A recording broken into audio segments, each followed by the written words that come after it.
I don't have anything snazzy to say or rhyming to say with that, but welcome to 2024. As we have a quorum, I will call the meeting to order. It is council workshop day from January 16th. The time is 11 o'clock a.m. I would like to acknowledge always that the city of Maple Ridge carries out its business on the traditional and unceded territory of the Métis First Nation and the Kwantlen First Nation. Madam Clerk, would you like to add anything? Good morning. This meeting is being live streamed and recorded and will be available to the public for playback on our website in accordance with Council Policy 3.12. The primary purpose of a council workshop meeting is the receipt of information, review and discussion of policies and other matters of interest to council, and to make decisions related to such matters as required. Thank you. Thank you very much. So the first thing on the agenda is approval of the agenda. Can I get a motion for this? Moved by Councillor Carrera, seconded by Councillor Youssef. Any questions, comments, errors, omissions? Seeing none, I will call the question. All those in favor? Unanimously carried. Moving on to the next item, we have the adoption of the minutes from November 28th, 2023 and December 12th, 2023. Can I get a motion for those items, please? Moved by Councillor Youssef, seconded by Councillor Tan. Comments, questions? Seeing none, I will call the question. All those in favor? And motion is carried unanimously. Thank you very much. Moving on to the next item, Madam Clerk. Thank you. The next item on the agenda is item 5.1, short-term accommodations, engagement outcomes, and proposed next steps. And this will provide a summary of the public engagement results for the draft regulatory framework and to outline the new provincial legislation for short-term accommodations, and staff are in attendance to present the application. Thank you very much. And you have the floor. Good morning, Mayor and Council. This presentation will cover the outcomes of a public engagement on short-term accommodations and the proposed next steps in the implementation of a regulatory framework. We'll start with background information on short-term accommodations and the local context.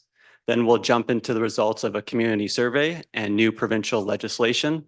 And then we'll conclude with proposed updates to the regulatory framework for your consideration at this workshop. So what exactly is a short-term accommodation? These are temporary overnight accommodations for paying guests where the length of stay is fewer than 30 consecutive days.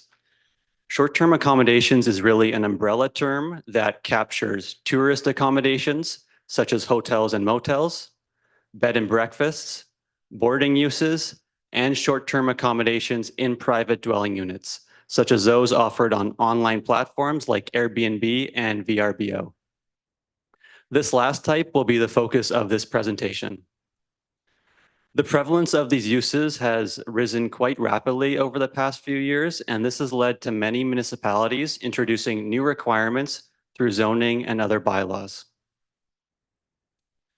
To provide some context, discussions on short-term accommodations in Maple Ridge originated in 2019 in preparation for the BC Summer Games. And this is partly because there were limited accommodation options available to visitors and tourists in the community. For example, the 2021 Hotel Feasibility Study update reported 1 active hotel and 3 licensed bed and breakfasts in the community.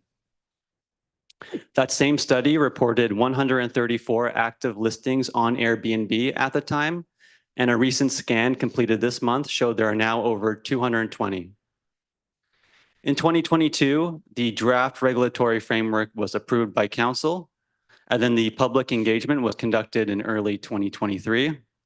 Later that year, the province announced new legislation for short-term accommodations, and we are now at the stage where we are proposing updates to the regulatory framework and taking those next steps in the implementation. The public engagement was conducted to share information with the community on short-term accommodations and housing initiatives in Maple Ridge, and to also get direct feedback on the draft regulatory framework. This engagement included a project webpage, frequently asked questions for residents and potential hosts, a social media campaign, a 10-minute video providing information, a one-page handout of the draft regulatory framework, and then a community survey that was open from February 6th to March 6th last year. So the community survey results and feedback that we'll be going over next are based on the draft regulatory framework that is on the screen before you. This draft framework was supported by council in 2022 with the understanding that we'd be engaging the public for feedback and then bringing those results back to council for further deliberation. So at the time, it was proposed that the required location for this use would be within a dwelling unit, such as a home or a suite. This excludes sheds, tents, and structures without permits. It was also proposed that this use must be in the owner's principal residence, where they live the majority of the year. In terms of parking, it was proposed that there would be one off-street parking space required per rentable bedroom being offered. For single detached houses and duplexes, it was proposed that there would be a maximum of 6 guests and 3 rentable bedrooms. For multifamily units, such as townhouses and apartments, it was proposed that there would be a maximum of 4 guests and 2 rentable bedrooms. And then various supplementary requirements were also proposed at this time. This includes a business license, a good neighbor agreement, general liability insurance, property information, emergency contact information, and then basic life safety requirements such as smoke alarms. The detailed survey results are included in the report, but at a high level, there were 141 participants that provided feedback on short-term accommodations in Maple Ridge and the draft regulatory framework.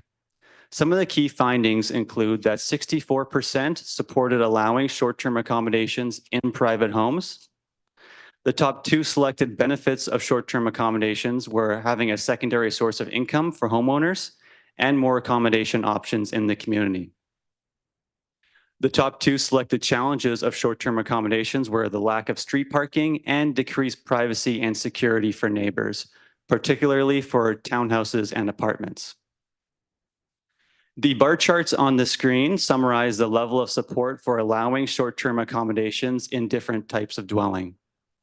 The teal color represents the level of support, the orange color represents the level of disagreement, and then gray represents neutral responses. So starting at the left, looking at the results for single detached houses, secondary suites, and detached garden suites, we can see that the level of support is significantly higher than the level of disagreement. Looking one over to the right for duplexes, we see that the level of support is lower compared to the previous 3, but that level of support is still higher than the level of disagreement. For the last 2 dwelling types, townhouses and apartments, we can see that the level of disagreement is actually higher than the level of support. Overall, these results indicate general community support for allowing short-term accommodations in single detached houses, secondary suites, detached garden suites, and duplexes, but not for townhouses and apartments. The survey then asked for feedback on each component of the draft regulatory framework that we discussed previously. Starting with the maximum number of guests, which were 6 for single detached houses and duplexes and 4 for multifamily units. 44% were generally supportive, 28% were generally opposed, and 28% were neutral. For the proposed maximum number of bedrooms, which were 3 for single detached houses and duplexes and 2 for multifamily units, 39% were generally supportive, 34% were generally opposed, and 27% were neutral. For the proposed safety and nuisance requirements, which were the business licensing requirement, the good neighbor agreement, the off-street parking requirements, and those basic fire safety measures, 59% were generally supportive and 23% were generally opposed. And for restricted locations where we would not allow short-term accommodations, these include homes without building permits, temporary residential units, purpose-built rentals, manufactured homes, and non-dwelling units. 57% were generally supportive and 28% were generally opposed. So overall, these results indicate that there was general community support for the safety and nuisance requirements and the restricted locations that were proposed. However, the results were more mixed for the maximum number of guests and bedrooms. Near the end of the survey, it asked the participants how happy they were with the draft regulatory framework. So looking at the pie chart on the screen, 40% were happy, 32% were neutral, and 28% were unhappy. In terms of the overall feedback, while the survey results indicate general community support for allowing short-term accommodations in private homes, many respondents were concerned about the potential impacts to local housing. On October 16th of last year, the province then announced the Short-Term Rentals Accommodations Act, which introduces a number of key changes for short-term rentals. I'll just draw your attention to the first bullet point on the list, which is one of the changes that short-term accommodations would be limited to principal residences only. And the province's definition is that this includes the main home plus one accessory suite on the same property. And that accessory suite can be a secondary suite or a detached garden suite, but not both. That principal residence requirement takes effect May 1st of this year, and then the other changes on the screen will take effect over the course of 2024. Based on the community feedback and the new provincial legislation, the updated regulatory framework that is being proposed is on the screen before you.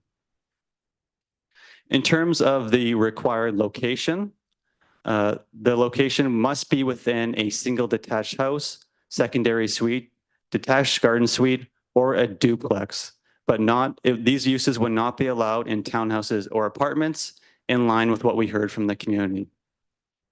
It also must be at the owner's principal residence, and in line with the province's definition, they would be allowed in the main home plus one accessory suite on the same property. In terms of the parking requirements, these would remain the same as what was initially proposed in the draft framework, so one off-street parking space per rentable bedroom. The maximum number of guests would be 6 guests, and the maximum number of bedrooms would be 3. And then lastly, the supplementary requirements, such as the business licensing and the Good Neighbor Agreement, would remain the same as what was originally proposed in the draft framework. In terms of the timeline and next steps, should Council move forward with the updated regulatory framework, staff will prepare a zone amending bylaw for short-term accommodations in dwelling units. This bylaw will then move through the standard bylaw adoption process. And should the bylaw be adopted before the BC Summer Games, staff can then begin processing business license applications for short-term accommodations in dwelling units. I'll also note that an amendment to the business licensing and regulation bylaw would also be required to complement these zoning changes. The recommendation in the report is now on the screen before you for your consideration, and I'd be happy to take questions. Thank you very much, Mr. White, for your presentation. I thought it was very well done. Thank you. At this time, we will open it up for questions. And Councillor Tan. And congratulations. Thank you. I have lots of very beautiful pictures. Thanks, Mayor. So a couple of questions, just to make sure I understand. So we are requiring business licenses for folks on, okay, I see nods.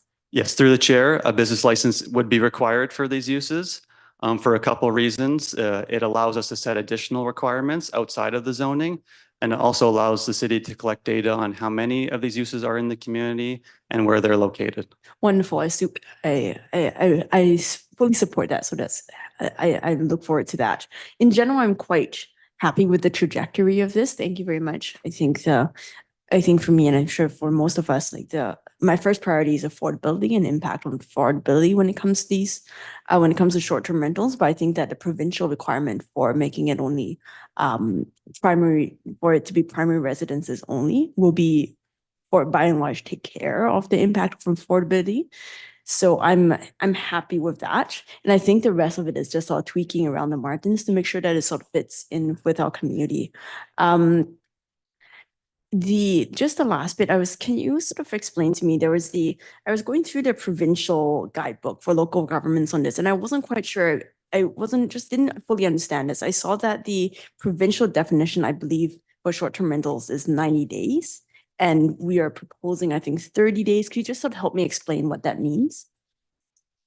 Through the chair, the province does use a definition of short-term accommodations that is no more than 90 days. Most municipalities use a definition that specifies no more than 30 days. Under the new legislation, the province does allow the local governments to choose which definition works for them. Right now, the 30 days is in line what we currently have in place for bed and breakfast regulations. Yep. Okay, that makes sense to me, and I'm fine with that. The piece that just made me pause a little bit was well, there are two pieces. One was the limit of 6 guests per short-term rental, and I just hesitated a little bit with that because I know that short-term rentals tend to be used for larger family groups traveling. So if grandma, grandpa, aunt, uncle, you can have sort of 8 people in the house, and I was a little bit concerned about that because I see a limit of 6 guests to be a little bit difficult to enforce, right? We might be sending our bylaw officers out quite a bit. And so I'm curious why we came up with the 6 guest limit. Through the chair, the maximum number of guests and bedrooms is in line what we currently have for traditional bed and breakfast in our zoning bylaw. Yes. Okay, thank you for that.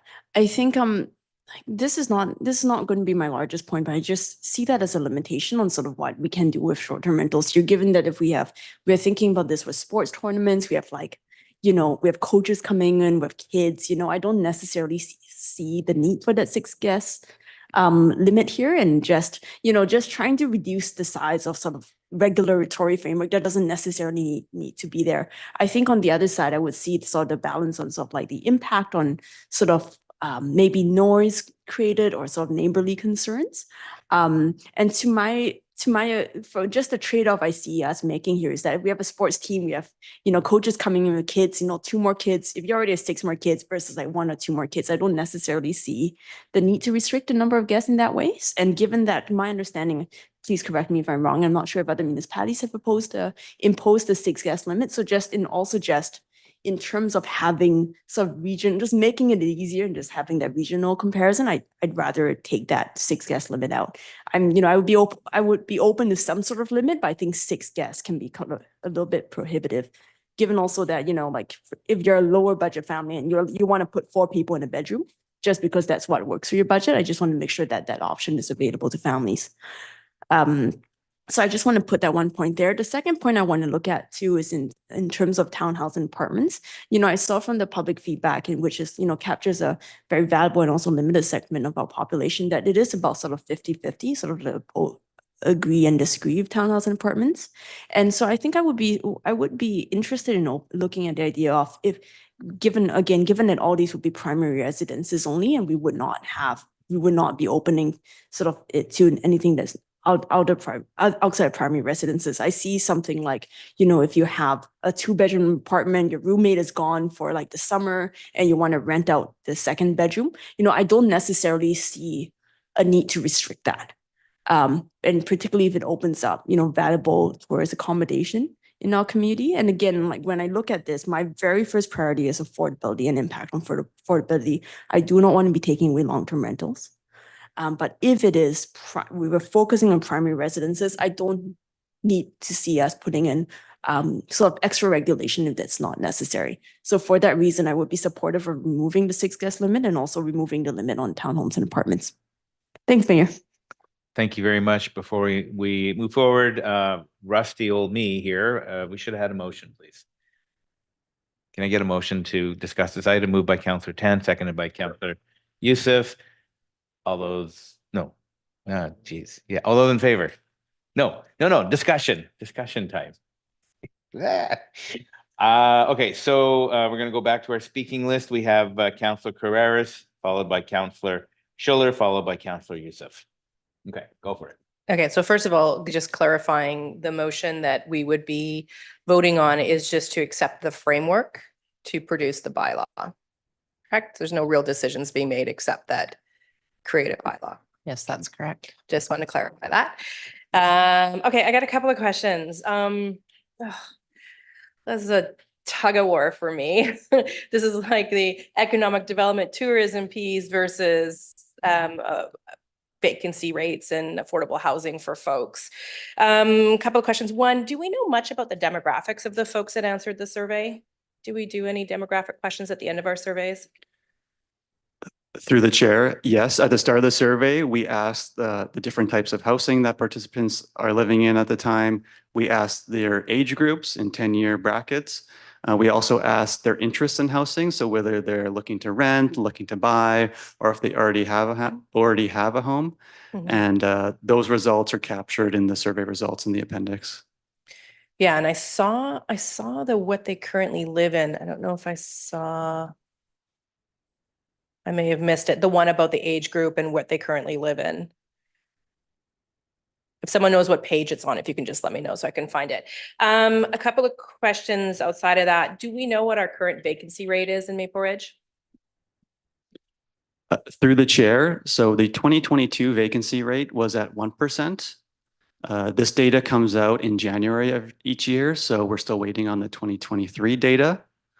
But that 1% breaks down differently depending on the different types of units that you're looking at. So, for example, the vacancy rate for 1 bedrooms in 2022 was 0.7%. For 2 bedrooms, it was 5.1%. And then for 3+ bedrooms, it was 2.2%. Okay, and do we know, okay, and that would all capture like basement suites, like that, it's inclusive of everything, right? So 1 bedrooms are the ones that are the most difficult to find in our community.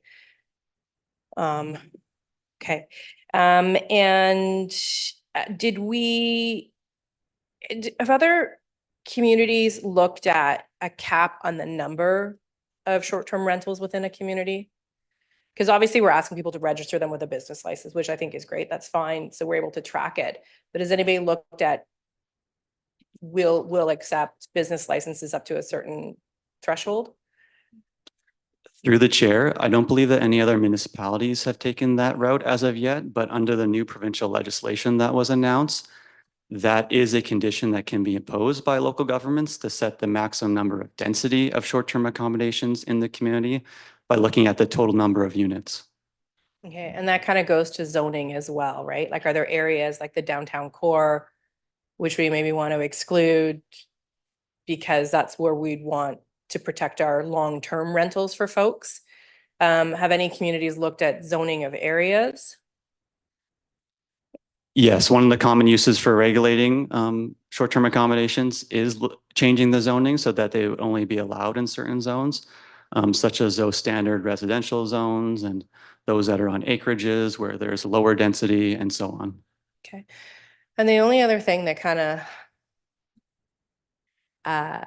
opens the door a little bit more for me is the fact that we really don't have a lot of accommodations within our community. And so that leads me more to be a little more supportive of short-term accommodations, although I'm not really as supportive of them in our community when you have vacancy rates that low. Do we have any progress, and this may not be a question you can ask, is there any progress on an actual hotel, new hotel, any sort of traditional accommodation within our community? It's been talked about for a long time. Through the chair, I'll defer that question to the Director of Economic Development. Perfect, thank you. I figured it would be. Good morning, through the chair. Yes, there is work that's underway right now with a number of different hotel brands. So we continually engage with those to showcase the opportunities here in Maple Ridge, and especially with different events coming into the Vancouver Metro region, including Maple Ridge 150 and BC Summer Games. Really touting the opportunities that are here in Maple Ridge to have those types of sites. Oftentimes the challenges have been as some of the site layouts that we have for companies. In some cases, they'll need 2 to 3 to 4 acres of size to deal with parking or otherwise. But we're also looking at other ways to engage with those that own lands and or have development interest and see if there's some other typologies of hotel that can come in. So still real hotel or accommodations, but just less in its own footprint and in maybe a different footprint. So we're working on it. You got it. Nothing, we don't have shovels in the ground, but we're still like doing our best to try and find something You in got our, okay. Overall, around the occupancy one that Councillor Tan, I'm pretty neutral on that. I don't really care much if we take it out or change it. I think that when we're limiting it to a suite within a principal dwelling, it would be harder to get more than 6 people. And if we're looking at a suite, if it's like a one-off and you're renting your house for 2 months when you're away as a short-term rental, then maybe there's more accommodation there, but I don't know if that'll be the majority in here. So I really don't have an opinion on that. I'm fine to support the development of a framework. I can't say that when the actual bylaw comes in front of me, whether I'd support it or not. I'll just state that now. I'm still very much on the fence when it comes to short-term rentals. With an overall vacancy rate, although it does break down a little bit more, I think when you have a vacancy rate of only 1%, and we're desperate for housing, we've heard many, and let me know if I'm getting close to my limit here, Mayor. We've had people come before us when we're doing our renovations and infill and things like that, where they're like, there's nowhere for me to rent. People have left their homes with fires and they can't find places to rent. And so I'm much more interested in protecting that group of folks, that people are able to find housing for long-term rental than I am about short-term rentals. So that's my piece on it. Thank you. Thank you very much. Councillor Schiller. Hey guys, good morning. Yeah, so overall, I'm supportive of this. I mean, I think this is an activity that's occurring, and that's just the reality of it. I think we do need to regulate it so that we're aware of what's going on and just overall align ourselves with the provincial direction, which I think we're doing. It is hard to strike a balance. We don't want to over-regulate, but we want rules that make sense for our community. For me, the principal residence requirement really is key. And I think with that, it addresses a lot of the sort of more challenging aspects of short-term accommodations. So I'm comfortable with this overall. I did want to ask about the Good Neighbor Agreement. Could somebody just clarify for me what that is? Through the chair. So the Good Neighbor Agreement is a tool that we use for home-based businesses right now. Generally speaking, you sign off that you will be a good and respectful neighbor to the other homes where your business is located. And it's just a statement of conditions and that you sign off that you're generally going to follow those. Okay, and is that something like you sign and you file with the city, or? Through the chair, yes, that would be a part of your business license application and something that we can hold businesses accountable to. Great, thank you. Because it is mentioned in this report a couple times, the need for accommodations for the summer games specifically, are staff able to speak to if we feel that as an organization that there is enough accommodation in the community at this moment to accommodate our visitors for the summer games?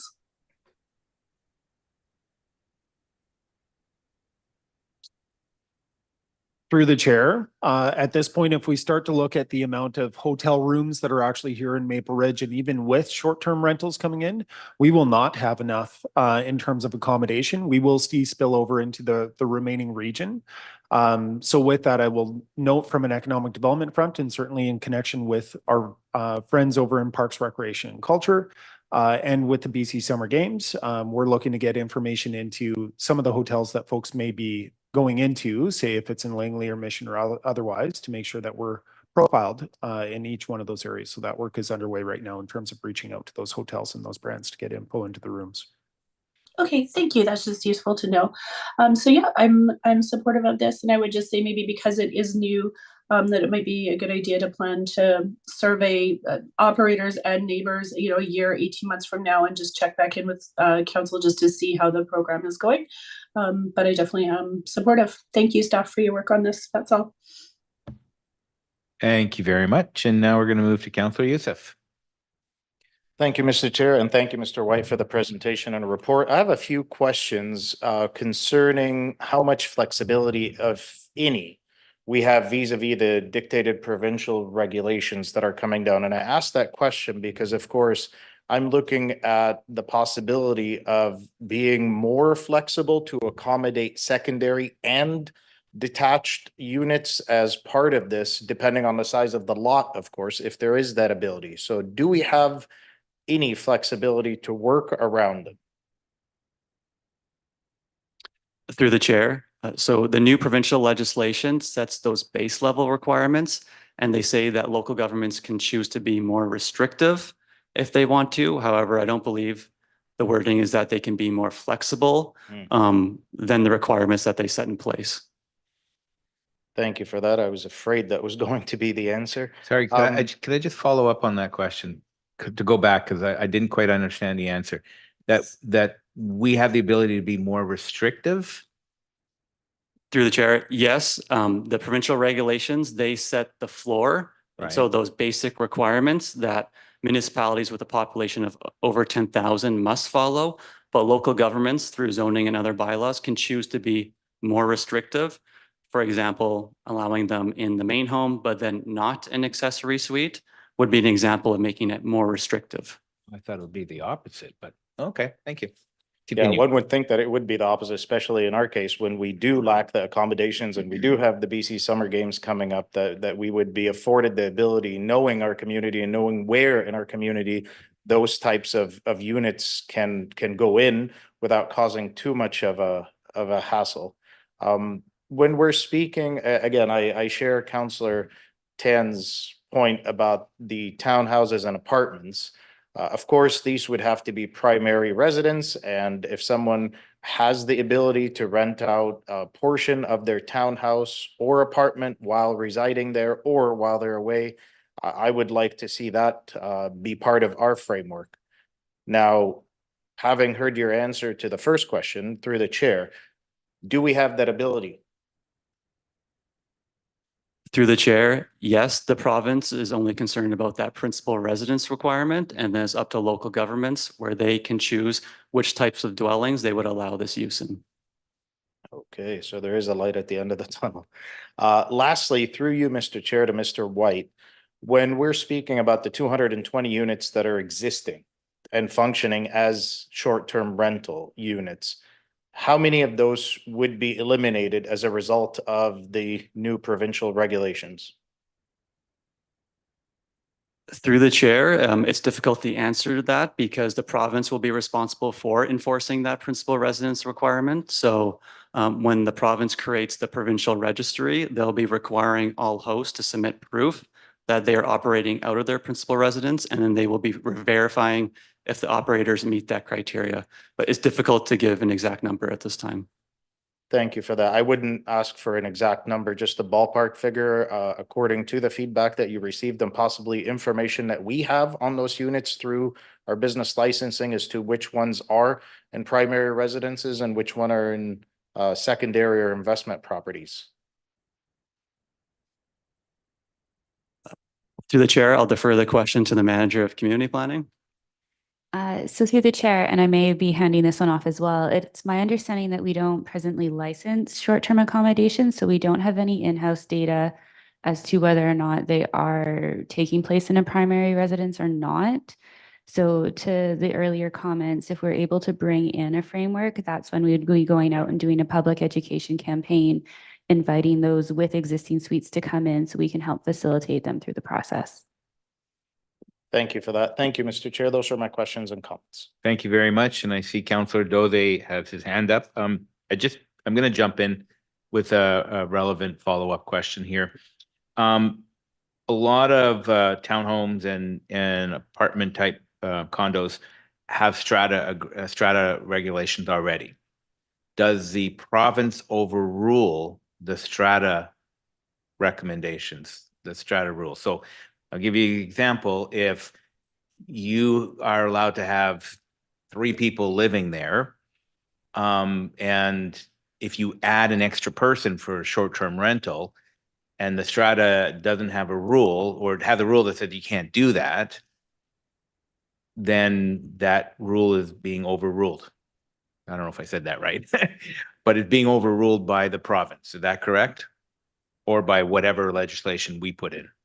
Through the chair, I'll defer that question to the manager of community planning.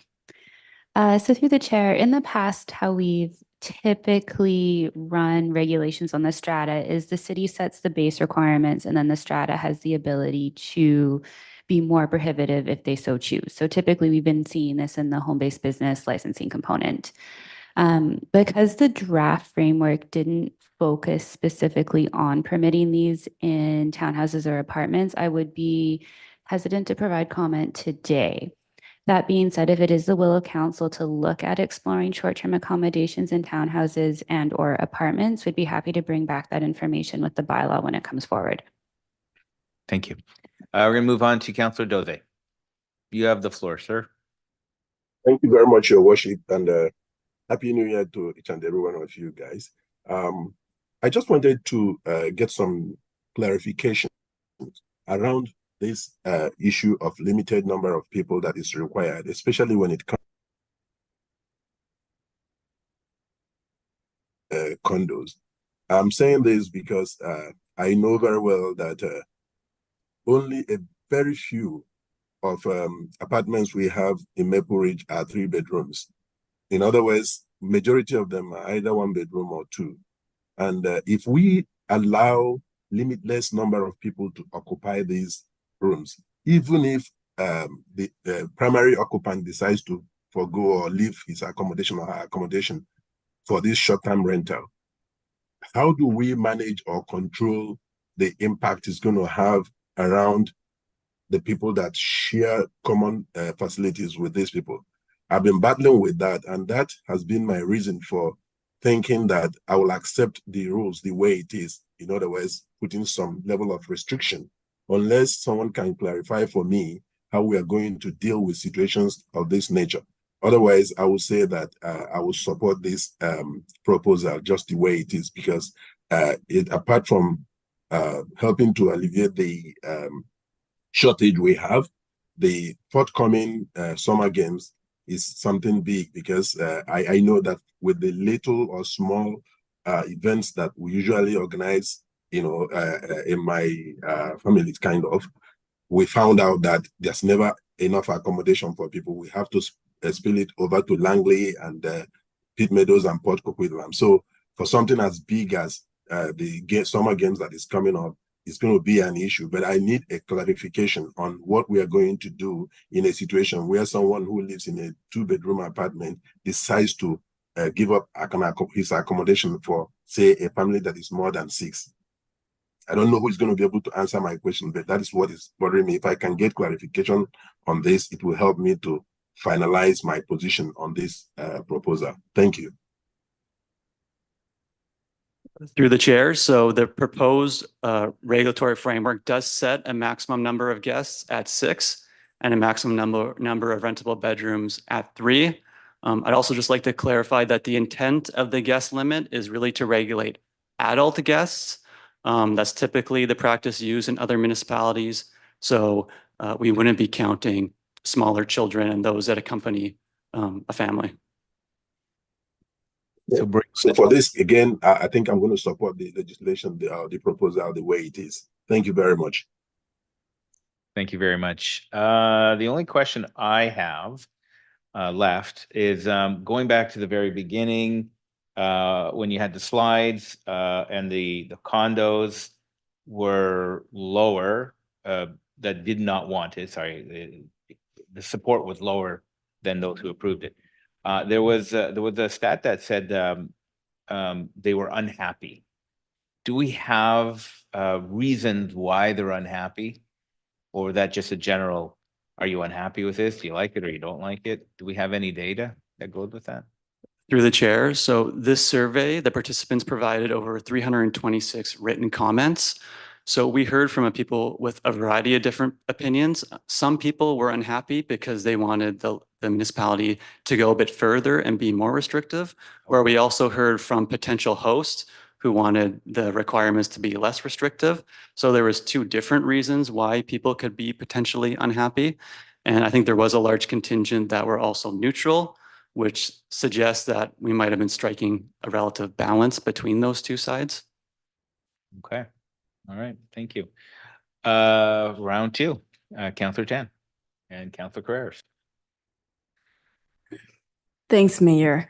To you, to staff. I just wanted to touch base on, I think there are just a few pieces that I'm working out. And I understand that the province's regulations are new. And I just thinking back to the points that Councillor Carreras has made in the past about different policies, I would like to see this come back.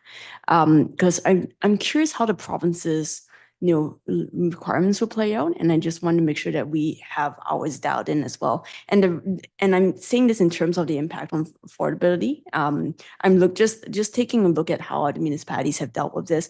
I know from what I understand, something like in Toronto, someone correct me if I'm wrong. There was a 28-day definition for short-term rentals, and then anything past 28 days on Airbnb and VRBO. Those owners, those operators weren't required to register the City of Toronto. And so at that point, Airbnb just suggested to everyone, just move your listings to more than 28 days, to have a minimum listing of 28 days. And so there was just a little issue with the definition. So instead of renting out 3 days, you rent it out for 3 days in Toronto. Then you wouldn't have to register a city. But if you rent it out for like 29 days, which is past that 28-day mark, you wouldn't have to register. And this is just getting to nitpicky things that, like, I would have to go in and look into this a little more to understand what really happened in Toronto. But what I'm saying here is that I think it sounds like for many of us, the overall number one priority is to make sure that this doesn't impact affordability in our neighborhoods and doesn't take away from units that could be used for long-term rental. And what I'm saying is that I would like to see this come back to ensure that this actually does have the overall intent that we want it to have, which is to unused bedrooms that are available for just a few days here and there, that only those are used for short-term rentals, and as opposed to units that could then be put towards long-term rental. So that's one point there about the wanting to see come back around the number of days, but also just on a larger basis of how this policy is playing out, because I do have caution on that when just wanting to make sure this doesn't affect affordability. So that's the one point there. The second point there that I would love a little bit more clarification on is around the enforcement by the province and enforcement by the municipality. Could you explain that the balance to me, please? Through the chair, I'll direct that question to the Director of Bylaw Enforcement. You got that down right. Good stuff. Good morning, Mayor and Council. So it's our understanding that the province will be providing the city a list of all the registered participants. And we'll be working together to ensure that, that they are licensed through the municipality. The province will be responding to the requirement for the owner to live on site, and that will be their responsibility to enforce. But it's my understanding that the province and the municipalities will be working together on this program, but the city will be enforcing its municipal bylaws. Okay, if I'm understanding right, the understanding is that the primary residence requirement, that is enforced by the province, and they will deal with that. If it's not someone's primary residence, that's on them the province to enforce. But if we put in a requirement, something like business licensing, which is a municipal requirement, then it would be your team that would go in and regulate if there was no business license. Okay, I think I understand that. And then I guess I'm just going to speak the last piece about the number of guests again, and then just I have a little piece about this one. And the reason why is, I have been on many family vacations where we stuffed the 4 of us into 1 bedroom because we didn't have enough money to put us, get us in 2 bedrooms. And so I have a strong point that we're going to do this for tourist accommodation, that we consider just sort of the impact on sort of what is allowable here. And I certainly we don't necessarily want 10 adults in 1 bedroom, but just sort of that 2 guests in 1 bedroom is I see this as just to council users' points. So there is a restriction here that I'm not confident necessarily serves the ultimate purpose that we're trying to put out there. So that is my point about the number of guests. Great, that's it for me, Mayor. Thank you very much. And back to Councillor Carreras. Thank you. Just a couple of things as I'm flipping through everything again and looking at it again, I just want to mention that when we're looking at the survey results, although some of the demographics are in here, not all of them, that 99% of the people who responded were full-time residents. And the big piece that I take into account when I'm looking at the results is that 88% of the people who answered were not looking for housing in Maple Ridge. And only 2% of the people that answered were looking to rent in Maple Ridge. So for me, I look at these demographics, though the results as though it was very supportive of short-term rentals. It wasn't, I don't think it was canvassed amongst people who are actually looking for rentals. It was people who are like, yeah, sure, I own my house. I rent full time. I'm not looking for housing. So this isn't, and I also think that we look at it as there was almost, what have we got? 47%, so almost half. No, not quite half. Oh yeah, no, sorry, I'm looking at the numbers and not the percentages, but a good chunk of the people who did respond to the survey also said they operate an STA or they're looking to operate an STA. So I'm just saying, like, I just caution myself when I'm looking at these results as they are skewed in one direction. I just have the policy manual open in front of me. And it does say that some local governments have also implemented a strata consent form as part of the business licensing to confirm that the strata does not object to short-term rentals. I live in a strata and I'm pretty sure our restriction around short-term rentals still supersedes the provincial, but I would be very curious because that really eliminates a lot of apartments and townhouses anyhow with stratas that don't allow it. But I'd be curious to know if you could dig into that a little bit more when this comes back to us. And then the other piece that was interesting for me when I read the provincial policy manual is CMHC vacancy rate. Says that a vacancy rate of 3% is considered a healthy vacancy rate. And so at 1%, it really does concern me that we are way below the healthy vacancy rate. And the other piece that's in here is the housing needs report is a great way for us to identify whether we should be even considering short-term rentals. And so if this does go through, and we have a lot of processes to go through, and I also know that we have a housing needs report that's due in a year. We have March. Oh, goodness. As Councillor Schiller said, and you've heard, we do need to come back to this, especially if the housing needs report is going to impact this. I feel this is a little bit, horse, whatever it is, the cart, the horse, whatever, that housing needs report really does have to drive us in these housing decisions. But those are just some things I wanted to share as I'm sort of, again, tossing this in my head. Thank you. Thank you very much. Seeing no further comments or questions, I will call the question on the recommendation. All those in favor? Motion is carried unanimously. Thank you very much. Next item on our agenda, please, Madam Clerk. Thank you, Your Worship. There are no additional items. The next item is adjournment. All right, so we will adjourn and then go to special committee of the whole.